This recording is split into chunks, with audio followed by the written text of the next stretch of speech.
მოგესალმებით, მე მამუკა ყუფარაძე და სტუდია-რე ვაგრძელებთ საქართველოში მომუშავე არასამთავრობო ორგანიზაციების გაცნობას. 2015 წელს გაეროს მდგრადი განვითარების პროგრამის ფარგლებში შემუშავდა პრინციპი NLOB არავინ დარჩეს ყურადღების გარეშე.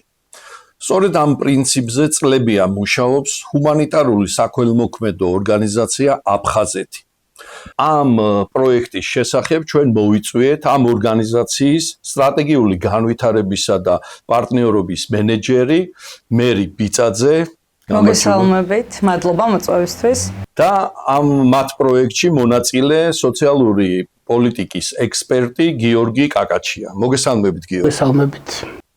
მოდით პირველ კითხვას გადმოვალ თქვენთან, ქალბატონო მერი და თუ შეიძლება გითხარით ამ პრინციპის შესახებ, როგორ ჩამოყალიბდა ეს პრინციპი და რა მიზანს ემსახურება. კიდევ ერთხელ მოგესალმებით, მივესალმებით თქვენს მაყურებლებს, მადლობა მოწვევისთვის და ესეთი დაინტერესებისთვის ჩვენი ორგანიზაციის მიმართ და ასევე ამ ძალიან მნიშვნელოვანი პრინციპის მიმართ, რომელსაც ქვია არავინ დარჩეს ყურადღების მიღმა, leave no one behind, რომელიც არის გაეროს მდგრადი განვითარების მიზნების, ეგრეთ წოდებული 2030 წლის დღის წესრიგის მთავარი თანმდევი პრინციპი იმისათვის, რომ მთელს მსოფლიოში და მათ შორის ჩვენს ქვეყანაშიც მარგინალიზებული ჯგუფები და სოციალურად მოწყვლადი ადამიანები იყვნენ მაქსიმალურად ჩართული პროცესებში, არ დარჩნენ ყურადღების მიღმა და იყვნენ მონაწილე ყველა იმ პროცესისა, რომელიც მათთვის და მათ გარშემო იქმნება. იქნება ეს სოციალური პროგრამები, იქნება ეს ეკონომიკური განვითარების პროგრამები, იქნება ეს თანასწორობის მხარდამჭერი მიმართულებები, პროგრამები, აქტივობები თუ სხვა. და ამ პრინციპის მთელი არსიც სწორედ ეს არის, რომ ყველა ადამიანი არის თანასწორი და ყველას აქვს ერთნაირი უფლება იყოს ჩართული არსებულ პროცესებში. მერი, ჩვენს რეალობაში რომელი ჯგუფები და რომელი სეგმენტი ჩვენი საზოგადოების რჩება ამ ყურადღების გარეშე? როგორც წესი? როგორც წესი, არა მხოლოდ ჩვენს რეალობაში და საქართველოში, არამედ მსოფლიოს მასშტაბით გვაქვს ერთნაირი, ასე ვთქვათ, მიმართულებები იმ ადამიანების და იმ თემების, რომლებიც რჩებიან ყურადღების მიღმა და ესენი არიან გოგონები და ქალბატონები, ძირითადად რომლებიც ცხოვრობენ სოფელში, სოციალურად მოწყვლადი, სოციალურად დაუცველი ადამიანები, შეზღუდული შესაძლებლობების მქონე პირები, ხანდაზმულები თუ სხვა. ძირითადად გამოიყოფა ისეთი თემები და ჯგუფები, რომლებიც რაღაც კონტექსტში შეიძლება მაინც დისკრიმინაციის მსხვერპლი გახდნენ. ასევე კონფლიქტით დაზარალებული მოსახლეობა ნამდვილად არის ერთ-ერთი მათგანი, რომლებიც რჩებიან ყურადღების მიღმა, რადგან მათ საჭიროებებზე ორიენტირებული სახელმწიფო თუ ადგილობრივი ორგანიზაციების პროგრამები ნაკლებად გვხვდება და გვხვდება მხოლოდ განსახლების პროგრამები, თუმცა მათი ინტეგრაციის პროგრამები ნაკლებად არის, შესაბამისად ესეც არის ერთ-ერთი ჯგუფი, რომელიც შეიძლება ყურადღების მიღმა დარჩეს და რომელსაც სჭირდება მუდმივი ადვოკატირება იმისათვის, რომ იყვნენ საზოგადოების სრულუფლებიანი წევრები. რა ინსტრუმენტები და რა საშუალებები არსებობს ამ ხალხის მდგომარეობის გამოსასწორებლად? ძირითადად ეს პრინციპი მოიცავს სამ საფეხურს, რომელიც არის გამოკვლევა და რა თქმა უნდა შესაბამისად კვლევის გარეშე არაფერი არ კეთდება და მიზანმიმართული ჩარევები ვერ განხორციელდება იმის გარეშე, ზუსტად ვიცოდეთ რა საჭიროებები დგას რომელ თემში. ამიტომ ესეთი მოკლე მასშტაბიანი კვლევები არის აუცილებელი ყველა მუნიციპალიტეტში, ყველა თემში, თემატურად დაყოფილი კვლევები იმისათვის, რომ ზუსტად ვიცოდეთ საჭიროებები ნებისმიერ თემში, ნებისმიერ მუნიციპალიტეტში და ამაზე ორიენტირებული პროგრამები დაინერგოს უკვე. შემდგომ მოდის უკვე გაძლიერების კომპონენტი, რომელშიც ძალიან დიდი მნიშვნელობა და ასე ვთქვათ პოზიციონირება მოდის უკვე არასამთავრობო სამოქალაქო საზოგადოების ორგანიზაციების. ისინი არიან ასე ვთქვათ კატალისტები, რომელიც აძლევს ადამიანებს შესაძლებლობას იმ უნარებს, რომ აიმაღლონ ხმა, ისაუბრონ აი ამ პრობლემებზე, რომლებიც გააჩნიათ, ისაუბრონ მოწყვლადობაზე, მარგინალიზაციაზე, რატომ რჩებიან ადამიანები ყურადღების მიღმა და რა საჭიროებები აქვთ მათ, ხომ? ამისათვის ძალიან მნიშვნელოვანი არის, რომ სამოქალაქო საზოგადოება იყოს აქტიურად ჩართული ამ პროცესებში, ამ პრინციპის დანერგვით, მისი გათვალისწინებით და მასზე რეაგირებით მოახდინოს უკვე ადამიანების გაძლიერება და მხარი დაუჭიროს მას ადვოკატირების პროცესში. და მესამე ეტაპი არის უკვე მოქმედების ეტაპი, რომელშიც უნდა იყოს ჩართული აბსოლუტურად ყველა მხარე, იქნება ეს თავად თემი, სამოქალაქო საზოგადოების ორგანიზაციები, ადგილობრივი თუ ცენტრალური ხელისუფლება და მოქმედება მოიაზრებს უკვე ადამიანების საჭიროებებზე მორგებული პოლიტიკის წარმოებას და შესაბამისად უკვე ანგარიშვალდებულებასაც. კი ბატონო, დიდი მადლობა. ახლა ბატონ გიორგის მინდა ვკითხო, ბატონო გიორგი, თუ არ ვცდები თქვენ ხელმძღვანელობდით, ჩართული იყავით სწორედ ამ კვლევებში, როდესაც საჭიროებების გამოვლინებაზე იყო კითხვა დასმული 10 მუნიციპალიტეტში და უფრო კონკრეტულად რა მიზნები ჰქონდა ამ კვლევას? მოგესალმებით კიდევ ერთხელ. დიდი მადლობა თემის დაინტერესებისათვის, იმიტომ ერთ-ერთი პრიორიტეტი დღეს ქვეყანაში სხვა პრობლემებთან ერთად ყოველთვის დგას სოციალური პოლიტიკა, სოციალური სერვისები და მომსახურებები, რომლებიც ამ ქვეყანაში ან არ არსებობს, ან შეზღუდული რაოდენობით არსებობს ყველაზე კაი შემთხვევაში. ამ შემთხვევაში შერჩეული იყო 10 საპილოტო მუნიციპალიტეტი, ეს მოიცავდა სხვადასხვა რეგიონებს, მათ შორის 10 მუნიციპალიტეტში შედის გალის მუნიციპალიტეტი თავისი განსაკუთრებულობებიდან გამომდინარე და რეალურად აქცენტი გაკეთდა იმაზე, თუ მუნიციპალიტეტები მოგეხსენებათ, რომ სოციალურ პროგრამის ზირიქ შემთხვევაში ცენტრალური ხელისუფლება ახორციელებს, მაგრამ ჩვენი დაინტერესება იყო ამ შემთხვევაში მუნიციპალიტეტები როგორ პასუხობენ მოწყობილ კატეგორიების, რომელიც მე მახსენა, იმ მოწყობილ კატეგორიების რეალურ საჭიროებებს, რამდენად არის მათი საჭიროებები დაფარული იმ სერვისებით, რომლებსაც ისინი უზრუნველყოფენ და ამასთანავე მნიშვნელოვანია მუნიციპალიტეტი იცნობს თუ არა რეალურ პრობლემებს. სამწუხაროდ ვერ განსხვავდება, შეიძლება ეხა იყოს რიგ შემთხვევაში რაღაც ჩემპიონი მუნიციპალიტეტები გამომდინარე იქიდან, რომ მათ უფრო მეტი ფინანსური რესურსები აქვთ, ან გამომდინარე იქიდან, რომ მათ უფრო მეტი ცოდნა გააჩნიათ ამ კუთხით და უფრო მრავალფეროვანი სოციალური პროგრამები გააჩნიათ, მაგრამ რიგ შემთხვევაში სამწუხაროდ ეს მუნიციპალური პროგრამები სოციალურ გულისხმობ ყველა გავს ერთმანეთს იმ კუთხით, რომ ძირითადად ესენი ორიენტირებული არის ერთჯერად ფულად დახმარებებზე, რაც როგორც მოგეხსენებათ არაეფექტურია, შეიძლება იმ დღევანდელი კონკრეტულად ერთი დღის პრობლემა გადაჭრას და ეს პრობლემა თუნდაც თვის პრობლემას ვერ გადაჭრის, არათუ ხანგრძლივ პრობლემის გადაჭრაზეა და რეალურად გამოდის, რომ ეს ადამიანები წლიდან წლამდე ისევ დამოკიდებულები არიან სხვის დახმარებაზე, ისევ დამოკიდებულები არიან სახელმწიფო გასაცემლებზე და მათი მდგომარეობა ვერ უკეთესდება. ამასთანავე სამწუხაროდ აღმოჩნდა ის, რომ მუნიციპალიტეტები არ იცნობენ თავიანთი ამ მოწყობილ კატეგორიის ძირითად საჭიროებებს. შე შემთხვევაში იცნობენ, მაგრამ არ არის ქმედი ხმებები გადადგმული. თუნდაც იგივე პრობლემები, როგორც არის მაგალითად შეზღუდული შესაძლებლობის მქონე პირებზე ან ხანდაზმულ მოსახლეობაზე, შე შემთხვევაში ერთ-ერთი მთავარი პრობლემად აღნიშნული იყო ფიზიკური ხელმისაწვდომობა, გულისხმობ იმას, თუნდაც საჯარო შენობები, თუნდაც სახელმწიფო სტრუქტურები, ან სკოლები, ბაღები და ასე შემდეგ არ არის მათთვის ფიზიკურად ხელმისაწვდომები, არ არის ადაპტირებული და ამასთანავე ერთ-ერთი მთავარი გამოწვევა კიდე რჩება საზოგადოებრივი ტრანსპორტი. გულისხმობ მოწყობილ კატეგორიებისათვის, რომლებსაც უჭირს გადაადგილება, თუმცა არის მეორე პრობლემა, რომ როდესაც ვლაპარაკობთ გარკვეულ მუნიციპალიტეტებს, ჩვენ არ გულისხმობთ მხოლოდ ამ მუნიციპალიტეტის მთავარ ქალაქს, იმ მუნიციპალიტეტში შედის ასევე სოფლები, სადაც ასევე ერთ-ერთ გამოწვევად შეება ის, რომ საზოგადოებრივი ტრანსპორტი არ დადის და რეალურად ახლა ადამიანს თუნდაც არსებობს გარკვეული სოციალური სერვისი, იგივე შეზღუდული შესაძლებლობის მქონე პირებისათვის, იგივე ხანდაზმულებისათვის, იგივე მარტოხელადებებისათვის, ან სხვა კატეგორიებისათვის, მათ აქვთ ხელმისაწვდომობის პრობლემა, რომ სოფლიდან მათ ფაქტობრივად ყოველდღიურად ტაქსით მოსახურებას ვერ უზრუნველყოფენ ფინანსებიდან გამომდინარე და ეს პრობლემა აქტუალური რჩება. ამასთანავე გამოიკვეთა ის პრობლემები, რომ მოსახლეობები მიუხედავად იმისა, რომ შეიძლება ეს პროგრამები წირია, თუნდაც ამ წირი პროგრამების შესახებ მოსახლეობას არ გააჩნია ზუსტი ინფორმაცია და დეტალური ინფორმაცია, როგორ ჩაერთონ ამ პროგრამებში. და ეს ხშირ შემთხვევაში ბევრ ბარიერს ქმნის მათ წინაშე, იმიტომ რომ არის ერთი, რომ ზოგიერთმა საერთოდ არ იცის ამ პროგრამის არსებობის შესახებ, გულისხმობ მოსახლეობას და ზოგიერთმა კი არ იცის ის კრიტერიუმები, რომელსაც ისინი უნდა აკმაყოფილებდნენ, რომ ამ პროგრამაში მიიღონ მონაწილეობა.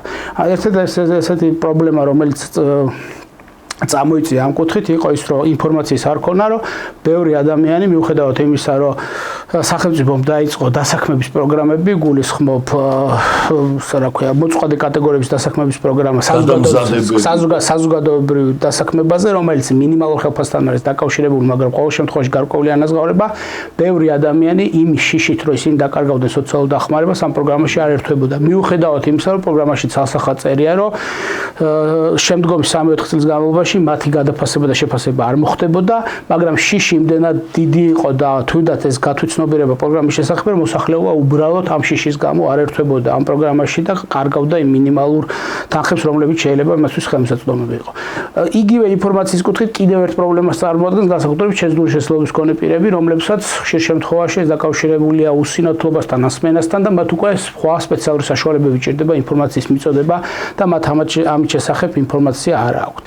ასევე ერთ-ერთი ძირითადი გამოწვევა, რომელიც ერთ-ერთი მთავარი პრინციპია გარდა იმისა, რომ მუნიციპალიტეტმა უნდა ატაროს კვლევები და კონდეს შესაბამისი საჭიროებების დაკმაყოფილება სტრატეგიებიდან გამომდინარე, ასევე ერთ-ერთი მნიშვნელოვანი მომენტი არის თვითონ ამ კატეგორიის ბენეფიციარების, გულისხმობ მოწყვლადი კატეგორიის ბენეფიციარების ან იმ ორგანიზაციების, რომლებიც ამ ბენეფიციარების უფლებებზე მუშაობს, ჩართულობა ამ პროგრამებისა და სტრატეგიების შემუშავებაში. სამწუხაროდ, ეს ჩართულობის მექანიზმი ფურცლებზე არსებობს, მაგრამ რეალურად განხორციელება არ ხდება, იმიტომ რომ გარკვეულ მუნიციპალიტეტებში არსებობდა თუნდაც იგივე გენდერული საბჭოები, შიშიმოპირთა საბჭოები, ახალგაზრდული საბჭოები, მაგრამ სამწუხაროდ ისინი ფორმალურად არსებობდა, შეიკრიბებოდნენ წელიწადში ერთხელ და ამის მერე არ ხდებოდა მათი რეალური ჩართულობა, იმიტომ რომ ადამიანების გარეშე, რომლებიცაც ეს პროგრამები მუშაობდება, მათი ჩართულობის გარეშე შეუძლებელია ეფექტური და სრულყოფილი პროგრამების შემუშავება. და თქვენი ესე იგი კვლევის შედეგად რა რეკომენდაციები შეიმუშავეთ და რა ინსტრუმენტები სთავაზობთ საზოგადოებას და ამ ხალხს? რეალურად კვლევამ გამოავლინა ის პრობლემები, რომელზეც გესაუბრეთ, უკვე ეს იყო ხელმისაწვდომობა, ინფორმაციის ნაკლებობა, მაგრამ ამასთანავე მნიშვნელოვანი პრობლემა იყო, რომ ძირითადად მაინც 10-ვე მუნიციპალიტეტი გალის გარდა, იმიტომ რომ გალში ყველაფერი შეზღუდულია ამ მხრივ, 9-ვე მუნიციპალიტეტში ძირითადი პრობლემა ის იყო, რომ პროგრამების 90% მაინც დაკავშირებულია ფულად დახმარებასთან. და როგორც მოგახსენეთ, ეს ფულად დახმარება ხანძლივ პერიოდში გამორიცხულია გარკვეული პრობლემები და საჭიროებები გადაჭრას. ამიტომ ეს მიდგომა არის ერთ-ერთი მნიშვნელოვანი, რომ უპირველეს ყოვლისა მუნიციპალიტეტმა იცოდეს მისი მოწყვლადი კატეგორიის საჭიროებები და ამ საჭიროებებზე შესაბამისი რეაგირება მოახდინოს. ამასთანავე საკმაოდ ცუდად არის ორგანიზებული ეგრეთ წოდებული კოორდინაციის მექანიზმი ცენტრალურ და ადგილობრივ ხელისუფლებებს შორის. შე შემთხვევაში ხდება ან დუბლირება, ან საერთოდ ჩავარდნა ერთმანეთს შორის ერთი და იგივე სერვისის ორივე მხრიდან დაფინანსება, ან საერთოდ არ დაფინანსება და ყოველ შემთხვევაში იგივე გადმომისამართებასთან დაკავშირებით, რეფერირებასთან დაკავშირებით საკმაოდ სუსტი არის მათი ჩართულობა ამ კუთხით და ეს კოორდინაციის პრობლემები წარმოიშვა. ამასთანავე უმრავლეს შემთხვევაში არ არსებობს თუნდაც ხედვა, რომელიც სტრატეგიულ დოკუმენტებში უნდა იყოს გამოსახული. თუნდაც ხანმოკლე სტრატეგიაში, რომ სად მივდივართ, როგორ მივდივართ და რის გაკეთებას ვაპირებთ იმ მოწყვლად კატეგორიის შესახებ. ამასთანავე ერთ-ერთი უმთავრესი პრობლემა სამწუხაროდ არსებობს ის, რომ ნებისმიერ მუნიციპალიტეტმა იცის მოწყვლადი კატეგორიები რო არსებობს, მაგრამ მათ შესახებ სტატისტიკური მონაცემები სამწუხაროდ არც ერთ მუნიციპალიტეტს არ გააჩნია. მიუხედავად იმისა, შეიძლება ცენტრალურ სტრუქტურებს, გულისხმობ სამინისტროების დონეზე რაღაცა ინფორმაციები გროვდება, თუნდაც იგივე სოციალურ დაუცველთა ბაზის შესახებ, შეზღუდული შესაძლებლობის მქონე პირთა შესახებ, იგივე იქიდან რომ ხშირ შემთხვევაში იყენებენ ამ კანონს კონფიდენციალურობის შესახებ, თვითონ სახელმწიფო სტრუქტურები ამ ინფორმაციას ერთმანეთს შორის არ ცვლიან, რაც ეს ერთ-ერთი ძირითადი გამოწვევა რჩება, იმიტომ რომ თუნდაც როცა ამბობ, რომ შეზღუდული შესაძლებლობის მქონე ბავშვებისათვის რაღაცა პროგრამა განსაზღვრულია და იგი წერია 20 ბავშვი და რატო გიწერია 20 ბავშვი, ისინი გეუბნებიან, რომ ჩვენ ზუსტი ინფორმაცია მუნიციპალიტეტში არსებულ შეზღუდული შესაძლებლობის მქონე ბავშვების შესახებ არ აქვს და ფაქტობრივად ხდება ისე, რომ პროგრამა დაიწყება ყველაზე კაი შემთხვევაში მოგეხსენებათ ზოგჯერ არის აუტიზმის პროგრამა, დღის ცენტრების პროგრამა, რეაბილიტაციის პროგრამა და ხშირ შემთხვევაში მათ უგროვდებათ მომლოდნეთა რიგი და რაც პირიქით უფრო განრისხებას იწევს მოსახლეობის მხრიდან, რომ რაღაცა პროგრამა არსებობს მათ მუნიციპალიტეტში, მაგრამ მათ წვდომა ამ პროგრამაზე არ აქვთ, იმიტომ რომ რესურსები არის შეზღუდული. აქედან გამომდინარე, ეს პრობლემები უნდა გადახედული იყოს და იგივე პრინციპს დაუბრუნდები, რაც რის შესაძლებლობაც მე ვილაპარაკეს, ეს უნიკალური რეცეპტია ნებისმიერი სახელმწიფოსათვის გააჩნიეს. ევროპაში იქნება, აზიაში იქნება თუ აფრიკაში, ეს არის რომ მუნიციპალიტეტი და რა თქმა უნდა მუნიციპალიტეტი აქ ძირითადი ორგანოა იმ კუთხიდან, რომ ყველაზე ახლო მოსახლეობის პრობლემებთან არის მუნიციპალიტეტი, იმიტომ რომ თბილისში სამინისტროდან იმ პრობლემას ვერ დაინახავენ, რომელიც თითოეულ მუნიციპალიტეტებს გააჩნია და მიუხედავად იმისა, ეს პრობლემა შეიძლება საერთოდ ჯამში ერთგვაროვანი იყოს, თითოეულ მუნიციპალიტეტში თავისი გეოგრაფიულ ხელმისაწვდომობიდან, NGO სექტორიდან და ამ შემდეგ ის სხვადასხვა მრავალფეროვანი. ამიტომ ყველაზე კარგად ამ პრობლემების შესახებ იციან მუნიციპალიტეტებმა. შესაბამისად, უნდა არსებობდეს კონკრეტული საჭიროებების კვლევა იმ მუნიციპალიტეტში, უნდა არსებობდეს შესაბამისი სტრატეგია და რაც მნიშვნელოვანია, ეს მოსახლეობა ან მათი წარმომადგენლები ორგანიზაციები, ამ შემთხვევაში არასამთავრობო სექტორი ჩართული უნდა იყოს ამ სტრატეგიის შემუშავებაში და კონკრეტული პროგრამის განხორციელებაში. ეს არის უნიკალური რეცეპტი, რომელიც ყველა მუნიციპალიტეტში უნდა მუშაობდეს. მე არსებობს ქსელი, ხო, CCCN-ი, რომელიც არასამთავრობო ორგანიზაციების ქსელი, რომელიც მიმართულია სწორედ ამ მოწყვლადი ჯგუფების პირობების გაუმჯობესებისათვის. აი თუ შეიძლება რა მეცადინეობას ეწევა თქვენი ორგანიზაცია ამ ქსელის ფარგლებში ეს მითხარით და შემდეგ კარგი იქნება ამ რეკომენდაციებზე დაყრდნობით რა მეცადინეობებს ატარებთ ადგილობრივ თვითმმართველობასთან. ნამდვილად ძალიან მნიშვნელოვანი არის ეს საკითხი, რადგან ქსელების კოორდინაციით, კომუნიკაციით და ასე ვთქვათ, თანამშრომლობითი ურთიერთობებით ძალიან ბევრი პრობლემის გადაჭრა არის შესაძლებელი, ბევრად უფრო ეფექტიანად, ვიდრე ცალკეული ორგანიზაციების შესაბამისად. რამდენიმე წლის წინ ჩვენს პარტნიორებთან, ESB საქართველოსთან და განათლებისა და დასაქმების ცენტრთან, EDEC-თან ერთად ჩვენ შევქმნით კავკასიის ზრუნვაზე ორიენტირებულ ორგანიზაციათა ქსელი, რომლებიც მოიცავენ მთელი საქართველოს მასშტაბით და რამდენიმე უკვე ახალი პარტნიორი ყავს სხვადასხვა ქვეყნებიდანაც, რომლებიც მუშაობენ ადამიანების მხარდაჭერაზე სოციალური მიმართულებებით, ხო? ეს ორგანიზაციები ძირითად შემთხვევებში მუდმივად არიან დამოკიდებულები ან სერვისის მიწოდებაზე, რომელიც სახელმწიფო სერვისია და ვაუჩერული სისტემით მოქმედებს. და რა თქმა უნდა დონორების ჩართულობით, რადგან ვაუჩერული სისტემა საკმაოდ მწირია და ვერ ფარავს ყველა იმ შესაძლებლობას, საჭიროებას, რომელიც აქვთ ამ ორგანიზაციებს იმისთვის, რომ ეფექტიანად მიაწოდონ ადამიანებს სერვისები. შესაბამისად, ამ რაღაც გაერთიანებით და ამ ქსელის შექმნით ჩვენ შევქმნით ინსტრუმენტი, რომ სხვადასხვა ორგანიზაციებს სრულიად ყველა ტერიტორიიდან, სხვა მუნიციპალიტეტიდან ქონდეთ შესაძლებლობა, რომ ერთმანეთს გაუზიარონ როგორც თავიანთი ექსპერტიზა, ისე საჭიროებებზე ისაუბრონ და ერთობლივად გადაწყვეტები და გადაჭრის მექანიზმები მოიძიონ და შესაბამისად უკვე სახელმწიფო თუ ცენტრალურ თუ ადგილობრივ ხელისუფლებასთან დაიწყონ ამ საკითხების ადვოკატირება. შექმნის პროცესში ჩვენ გამოვიკულიეთ მათი საჭიროებები და შესაბამისად აი ამ ახალი პროექტის და ახალი ეტაპების საფუძველზე მათი გადაფასება მოხდა, რამდენად უკვე შესაძლებლობები, რომელიც მათ საჭიროებები, რომელიც ჰქონდათ და შესაძლებლობებით გავაძლიერეთ, ახლა რა ეტაპზე არიან, რაში სჭირდებათ კიდევ მხარდაჭერა და როგორ შეგვიძლია ჩვენ მათ ხელი შევუწყოთ.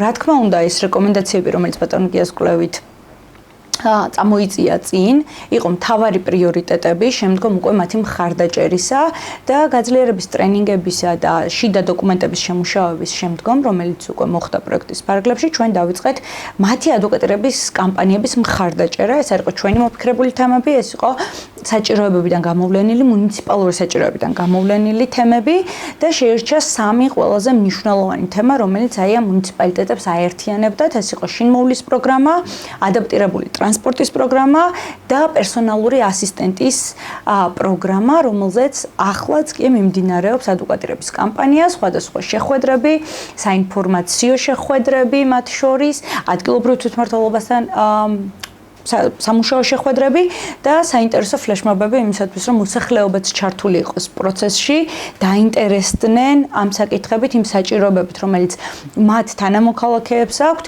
და ეფექტიანად დავიწყოთ უკვე ამ საჭიროებებზე მორგებული პროგრამების და სერვისების მიწოდება.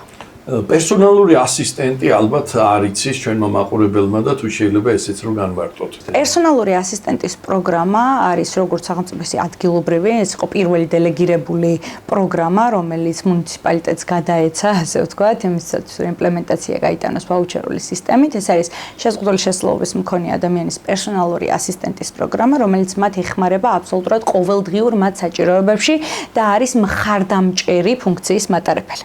მერი რა როლი აქვს ჩვენთან ამ პრობლემის გადაჭრისათვის ზოგადად საზოგადოების ჩართულობას, აი რა შეიძლება საზოგადოებამ გააკეთოს? პირველ რიგში ხმის ამაღლება, რომელიც არავინ დატოვა ყურადღების მიღმა პრინციპის მეორე საფეხურია, ადამიანებს უნდა ქონდეთ შესაბამისი ინფორმაცია და იმ საჭიროებების შესახებ დეტალური შესაძლებლობები, ასე ვთქვათ, რომ ინფორმაცია მოიძიონ და შესაბამისად ხმა იმაღლონ, რომ თავიანთ თანამოქალაქეებს, მეზობლებს, მეგობრებს, ოჯახის წევრებს დაეხმარონ მიიღონ მათთვის საჭირო სერვისები, ხო? ადამიანების ხმის ამაღლება არის ადვოკატირების პირველი ეტაპი, რომ მოსახლეობას კონდეს იმისი უნარი, იმის შესაძლებლობა, შესაბამისი ინფორმირებულობა, რომ როგორც ადგილობრივ, ისე ცენტრალურ თვითმმართველობასთან კონდეს, ასე ვთქვათ, სასაუბრო და საკომუნიკაციო თემა იმისთვის, რომ დაეხმარონ საჭიროების მქონე ადამიანებს და შესაბამისად თავად საჭიროების მქონე ადამიანებს უნდა კონდეთ შესაბამისი უნარები და ინფორმაცია იმათვის, რომ თავიანთ საჭიროებაზე მორგებული პროგრამების დანერგვაში მიიღონ მონაწილეობა, რადგან ისინი არიან ის ადამიანები, ვინც ყველაზე უკეთიციან რა ჭიროება დგას, თუნდაც შეზღუდული შესაძლებლობის მქონე პირთა პროგრამებთან მიმართებით ან შინმოვლის პროგრამებთან მიმართებით ნებისმიერ სერვისის პრინციპში ესე შეგვიძლია ვთქვათ. და ბოლო კითხვა მინდა ორივეს დაგისვათ. მაინც აი ეს კვლევები და შემუშავებული სახელმძღვანელოები რომ უფრო ეფექტურად იქცნენ, რეალურად რა ცვლილებები უნდა გააკეთოს საზოგადოებამ და თქვენ?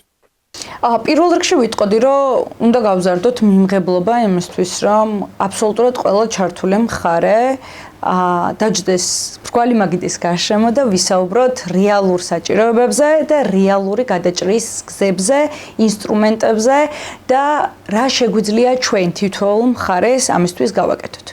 მე თუ შეიძლება დავაზუსტოთ ეს მხარეები. ეს არის ადგილობრივი თვითმმართველობა, შეიძლება ცენტრალურსაც გულისხმობ, არასამთავრობო ორგანიზაციებს, საერთაშორისო ორგანიზაციებს და ასევე საჭიროების მქონე ადამიანების ჩართულობა არის ძალიან მნიშვნელოვანი ამ პროცესში. თვითონ მათი. თავად მათი გამოცდილების, მათი საჭიროებების გაზიარება ყოველდღიურობაში, ხო? შესაძლოა ჩვენ კვლევები ვაწარმოოთ და წარვადგინოთ, თუმცა ადამიანების მიერ მოყოლილი ეს საჭიროებები ბევრად უფრო დიდ ემპათიას იწვევს და უფრო მეტად შეიძლება იყოს გადაჭრის გზის, ასე ვთქვათ, მაპროვოცირებელი, ხო?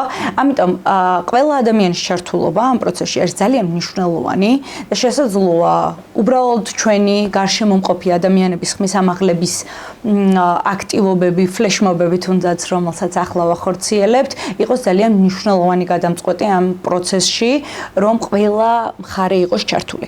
და რასაც მუდმივად ვამბობ ხოლმე, კომუნიკაცია, კოორდინაცია, კოლაბორაცია არის ის ოქროს წესი, რომლითაც ნებისმიერი გამოწვევის გადაჭრა არის შესაძლებელი. ამიტომ უნდა ვიყოთ აბსოლუტურად ღიები ერთმანეთთან, უნდა გქონდეს კომუნიკაციის შესაძლებლობა და უნდა გქონდეს კოლაბორაციისათვის მზაობა. ეს არის ძალიან მნიშვნელოვანი, რომ შესაძლოა არსებობდეს პროგრამები და ცენტრალურ თუ ადგილობრივ ხელისუფლებას გქონდეს ეს პროგრამები და ისინი ამბობდნენ, რომ ჩვენ გვაქვს, თუმცა მზაობა და ღიაობა იმისათვის, რომ ამ სერვისებშიც და პროგრამებშიც თუ რაიმე საჭიროება არსებობს, ან გადაუჭრელი პრობლემები არის, ხო? ანუ ამ მომენტისათვის ამისთვის მოქნილობა გქონდეს ერთმანეთთან კომუნიკაციისას, რომ აი ამ კოორდინაციით მოვახერხოთ ცვლილებების შეტანა.